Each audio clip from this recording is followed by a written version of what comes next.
नमो नारायण। जय महाकाल, जय बाबा की। सभी मेरे दर्शकों का बहुत बहुत स्वागत है। मैं आशा करता हूं आप सभी लोग स्वस्थ होंगे और आपकी आध्यात्मिक उन्नति आगे बढ़ रही होगी। आज के मेरे वीडियो का टॉपिक दिव्य शक्तियों की परीक्षा लेने के ऊपर है। दिव्य शक्तियां कैसे आपकी परीक्षा लेती हैं और आपके साथ क्या क्या होने लगता है। जो लोग भी मेरे चैनल पर पहली बार आए हैं वो इस वीडियो को ज्यादा से ज्यादा लाइक करें, शेयर करें और बेल नोटिफिकेशन को दबाएं ताकि नेक्स्ट वीडियो का नोटिफिकेशन भी आपको जरूर मिले। अभी के लिए आप सभी लोग इस वीडियो को ध्यान से सुनिएगा और समझिएगा दिव्य शक्तियों के वो पॉइंट जिससे पता चलता है कि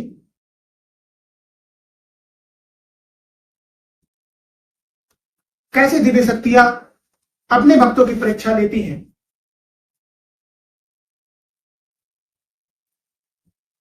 देखिए, सबसे पहले तो भगवान उन्हीं लोगों की परीक्षा लेते हैं जो सच्चे भक्त होते हैं, जो भगवान को कुछ मानते हैं और जिनके जब संख्या धीरे धीरे ऊपर बढ़ती है तो भगवान को भी एक आस हो जाती है कि जो मेरा ये भक्त है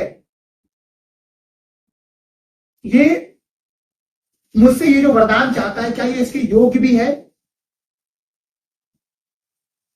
या फिर अपने ये स्वार्थ के लिए ये सिद्धियां चाहता है। भगवान कृपा के सागर हैं और जब भी भक्त पर कृपा दृष्टि डालते हैं तो इससे पहले उसका सब कुछ छीनते हैं, क्योंकि देखते हैं कि किस कदर समस्या होने पर भी वो मेरा साथ नहीं छोड़ता है। सोने को पहले तपाया जाता है, कोयले की खान से ही हीरा निकलता है, वैसे ही कीचड़ में से कमल खिलता है। जब भी कोई भक्त अपना धैर्य नहीं खोता है, अपने मन को संभाल लेता है, आंसुओं को नहीं रोकता है, तो आप समझ जाएं कि वही सच्चा भक्त है। अगर आप जरा सा भी इन चीजों को नहीं संभाल सकते हैं तो भगवान की शक्तियां कैसे संभालेंगे, कैसे भगवान आपको अमरता का वरदान दे देंगे।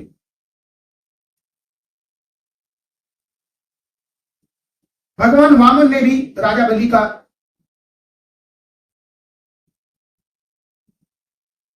परीक्षा ली थी, तो भगवान पल प्रतिपल कई रूपों में परीक्षा लेते हैं, इसमें कोई शक नहीं है।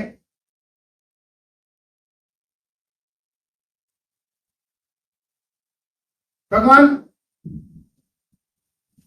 जब भी आपकी परीक्षा लेंगे तो शुरू में आपके घर में गरीबी सबसे पहले आएगी, क्योंकि इस दुनिया में सबसे ज्यादा जो चीज जरूरी है वो है भूख।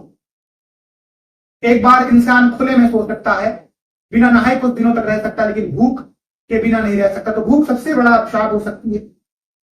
इसके लिए आप उन गरीबों से पूछिए जिनको एक वक्त की भी रोटी नहीं मिलती है। तो भगवान सबसे पहले आपकी भूख पर प्रहार करते हैं और देखते हैं कि क्या ये इंसान बिना व्याकुल हुए भूख में रह सकता है।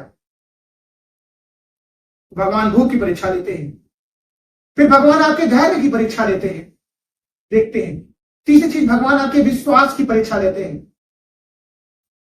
चौथी चीज, भगवान आपके आलस की परीक्षा लेते हैं कि क्या ये इंसान अपने आलस को छोड़कर मेरे प्रति दृढ़ है।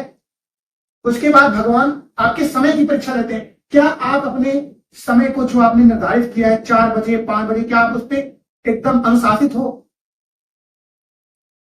उसके बाद भगवान आपके घर में छोटे मोटे कलेश लगवाते हैं, लाए झगड़े लगवाते हैं, हालांकि ये बाल दिनों तक नहीं होते हैं।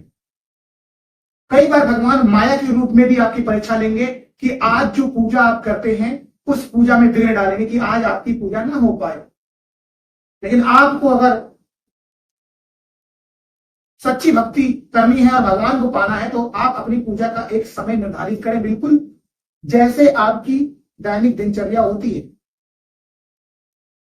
भगवान आपकी इस तरीके से परीक्षा लेते हैं कि अगर आपके पास खूब पैसा है तो आपकी सोच कैसी है। क्या आप दूसरों की मदद करते हैं या उस पैसे का घमंड करते हैं। मत करें आप मदद किसी की, लेकिन उस पैसे का घमंड भी मत करें, क्योंकि समय का चक्र बहुत खराब होता है। तो ये एक भी चीज होती है।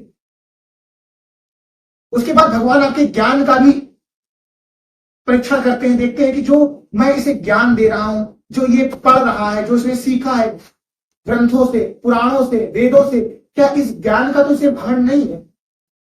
क्या ज्ञान से दूसरों को सिखा रहा है, क्या उसका गलत फायदा उठा रहा है। कहते हैं ज्ञान भी एक बहुत खतरनाक अस्त्र शस्त्र है, जिसके हाथ में लग गया और जिस प्रकार से उसने इसका उपयोग किया उसी के हिसाब से तय होगा कि वो क्या करेगा भविष्य में।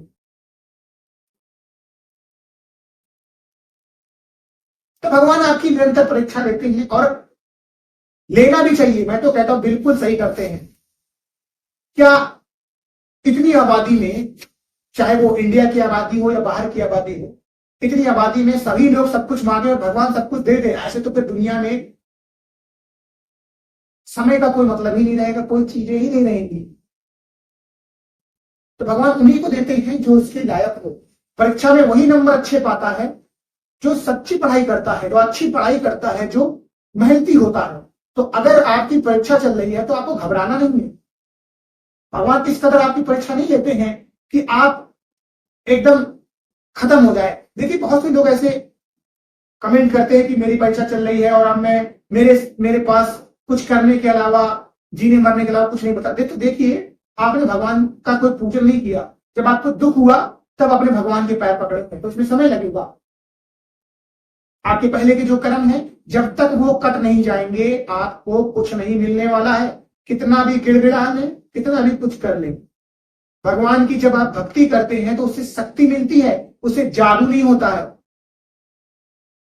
तो भक्ति से हमें शक्ति मिलती है। जाते जाते एक उदाहरण लेता हूं।